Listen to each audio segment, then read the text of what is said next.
If you're watching this video, you're probably a little curious as to why I'm about to set a Chicago Cubs hat on fire, so I thought I'd give you a little bit of backstory of what's about to take place. About three and a half years ago, our good friend Sean Carey was getting married, and we had his bachelor party up in the city of Chicago. And being the responsible young adult I am, I nominated myself as designated driver, and at some point in the evening, Mr. Neil Demos decided to take a ride in my car. And Neil left his Cubs hat in my car. Now, being the avid White Sox fan I am, didn't much appreciate that, but you know what? Neil's a good guy, so I held on to his hat. And I held on to his hat, and I held on to his hat. And a month ago, my wife Nikki wanted to throw the hat out because we're not Cubs fans, we have no need for it. Neil obviously wasn't in a huge hurry to get it back after over 3 years. So she was just going to throw it away, and I said, no, we'll give Neil a month to pick it up. And if he doesn't pick it up, I have all rights to set his Cubs hat on fire. An old Cub reminding him via text, via Facebook messages that Burning Day was coming up and that his hat would be set on fire, but Neil only responded once saying he was going to pick up the hat about a week after my initial post. He never came about. So today is the day of reckoning, Mr. Demos. Your hat will be set on fire. From his all-time favorite sport. Told him it's late, it's getting dark in here, and I know it's time to go. But before I leave the lineup, boys, there's just one thing that I'd like to know.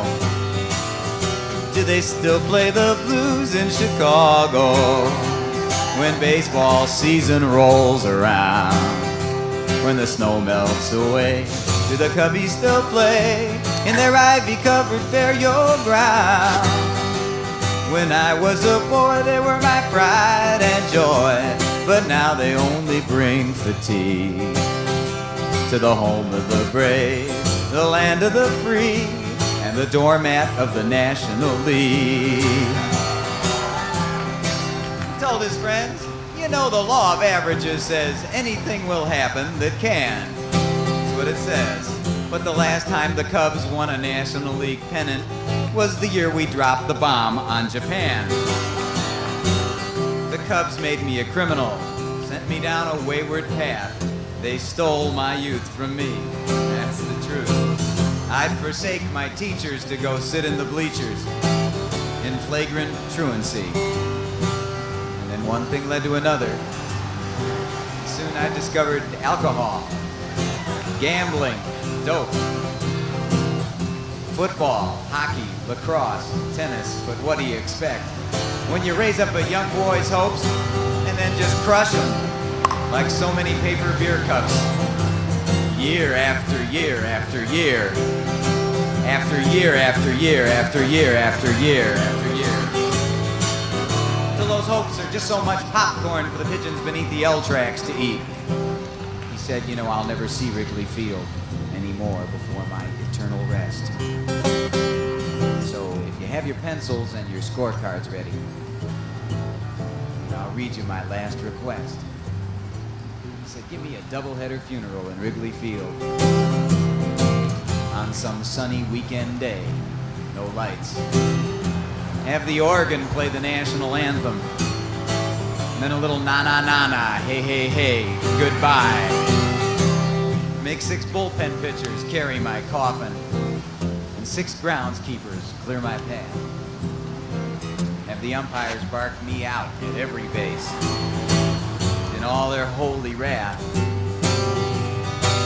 It's a beautiful day for a funeral.